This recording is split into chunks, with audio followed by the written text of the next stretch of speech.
तो दोस्तों हमारा टॉपिक क्या है? Saprophytic organism. ठीक है, तो अब हम पढ़ेंगे सैप्रोफिटिक ऑर्गेनिज्म क्या होता है। Saprophytic organism, फिटिक organism. Saprophytic organism क्या होता है? ऐसे ऑर्गेनिज्म जो सिर्फ सड़े गले पदार्थों का सेवन करते हैं, ऐसे ही ऑर्गेनिज्म को हम क्या कहते हैं? Saprophytic organism. ये पहले तो भोजन को डाइजेस्ट करते हैं, फिर जाके उसका सेवन करते हैं। ठीक है, तो इसका डिफिनीशन क्या होगा दोस्तों? Which organism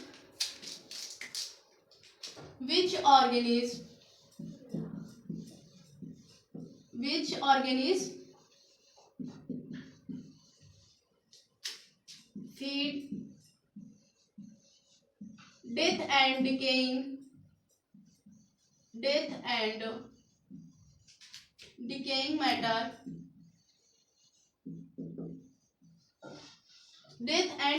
matter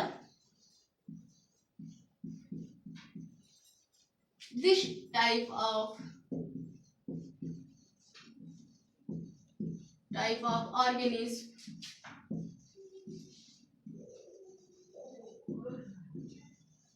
is called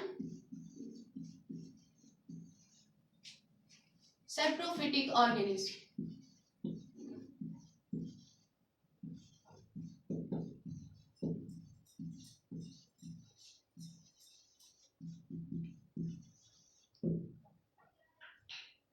इसका मोस्ट की पॉइंट क्या है?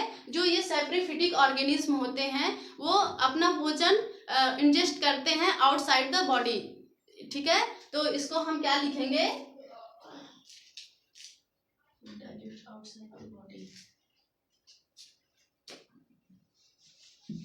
Food digest outside the body.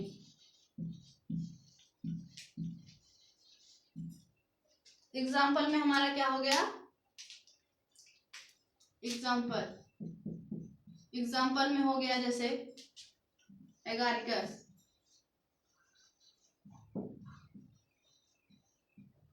Bread,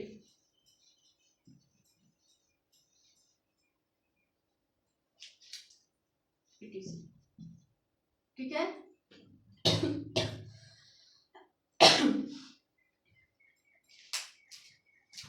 जैसे कि हमने देखा है कि एगारिकस यानी कि मशरूम जिसको कहते हैं, उसके ऊपर हमको ग्रीन कुछ दिखाई देता है, कुछ सब्सटेंस दिखाई देते हैं, जिसको हम हिंदी में क्या बोलते हैं कि दहिया लग गया, जैसे फंगस लग गया, उसको ये बोलते हैं। ठीक है, और ब्रेड में भी इसी प्रकार से ऐसे लग जाता है। तो उसको क्या मतलब, इसमें क्या होते हैं? उसमें सैप्रोफाइटिक ऑर्गेनिज्म प्रेजेंट होते हैं जो उसका डाइजेस्ट करते हैं। डाइजेस्ट करने के बाद मतलब कि इसका तो ये पॉइंट है, ये food digest outside the body. इसका मतलब है वो फूड को, यानी कि ये जो जैसे कि ब्रेड पे पड़ गया है, तो फूड को पहले ब्रेड को उसको डाइजेस्ट करेगा। डाइजेस्ट करने के बाद फिर जाके वो क्या करेगा? उसका फीड करेगा, यानी फिर उसको खाएगा।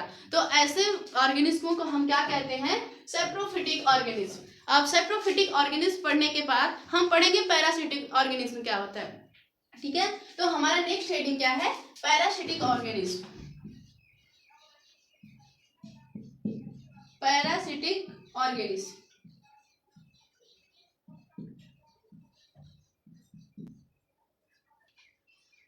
अब इसके बारे में हम लिखेंगे this type of organism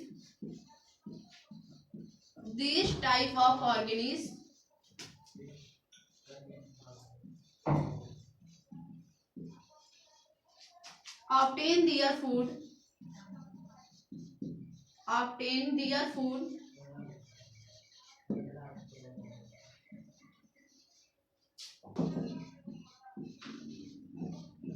other living organism।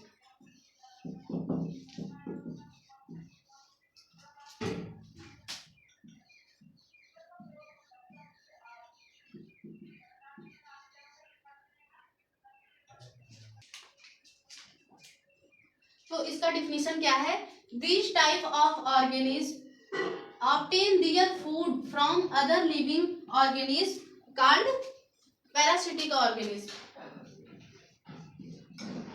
called parasitic organism.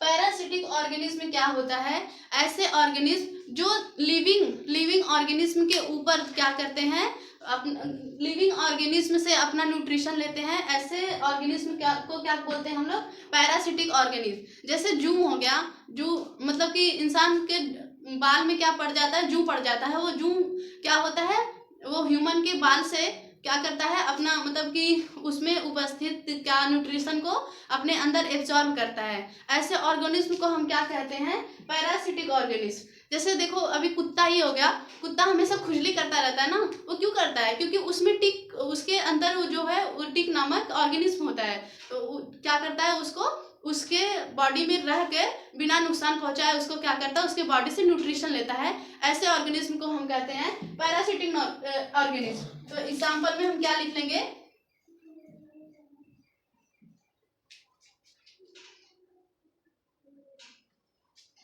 Example में लिख लेंगे जू, ठीक है। और इसका एक एग्जाम्पल और है, जैसे कि हमारा अमरबेल, जिसको हम क्या कहते हैं, कैस्केटा, ठीक है, ये कैस्केटा, इसको हिंदी में क्या कहते हैं, अमरबेल। अमरबेल का जो पौधा होता है वो प्लांट के ऊपर ही क्या करता है, न्यूट्रिशन प्लांट के ऊपर से ही लेता है, ठीक है। और हमारा ये मोस्ट इम्पोर्टेंट हो जाएगा, ये जैसे कि कंपटीशन एग्जाम में पूछा भी जाएगा, ठीक है।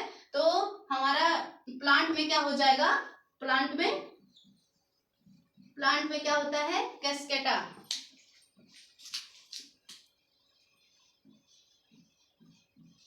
कैस्केटा हिंदी में क्या बोलते हैं इसको, अमरबेल।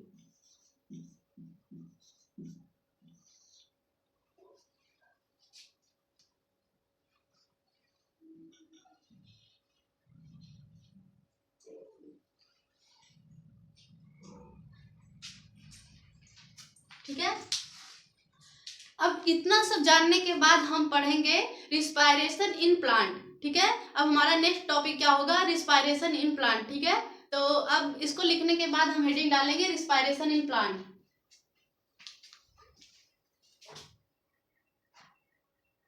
तो दोस्तों अब हमारा नेक्स्ट हेडिंग क्या है, फोटोसिंथेसिस इन प्लांट। अब हम देखेंगे फोटोसिंथेसिस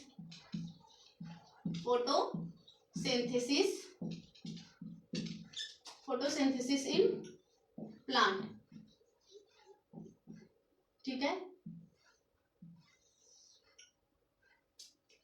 इसका हम लोग रिएक्शन लिख लेते हैं, 6CO2 प्लस 12H2O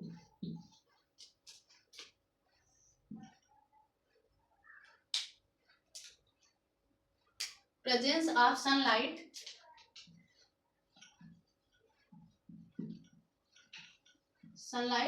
और किसकी उपस्थिति में, क्लोरोफिल की,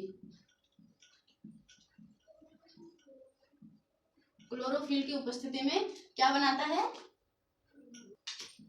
C6H12O6 plus O2 plus H2O, ठीक है। अब इसको हम समझेंगे, सबसे पहले इसमें हम फोटोसिंथेसिस में हम क्या समझेंगे, इसमें क्या क्या रिक्वायर्ड होता है, फिर उसके बाद मैं आपको उसका मैकेनिज्म समझाऊंगी। सबसे पहले फोटोसिंथेसिस के लिए क्या क्या रिक्वायर्ड होता है, ठीक है। जैसे कि कार्बन डाइऑक्साइड, ठीक है, लिख लेते हैं required of photosynthesis in,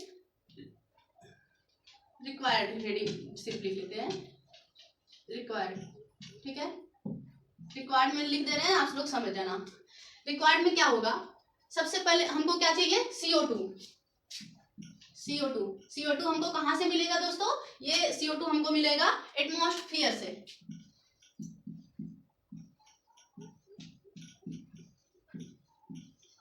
atmosphere से क्या मिलेगा हमको, CO2 मिलेगा। और किस चीज की रिक्वायर्ड होगी, वाटर की रिक्वायर्ड होगी, H2O, जो कि हमको कहाँ से प्राप्त होगा, सॉइल से। सॉइल मीन्स क्या होता है, मिट्टी, इस सॉइल मतलब बाय द रूट, ठीक है। और फिर हमको किस चीज की आवश्यकता होगी, सनलाइट की, लाइट,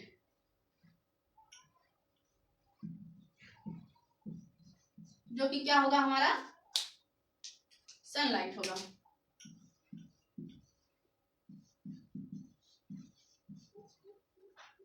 और तीसरा मोस्ट इंपॉर्टेंट रिक्वायरमेंट क्या होता है, ये होता है हमारा क्लोरोफिल।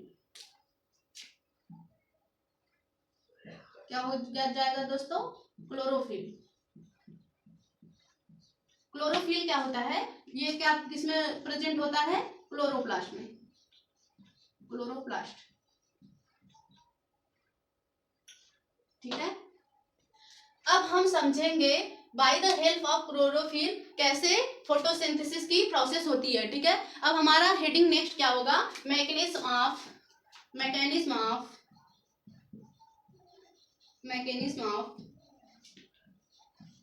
फोटोसिंथेसिस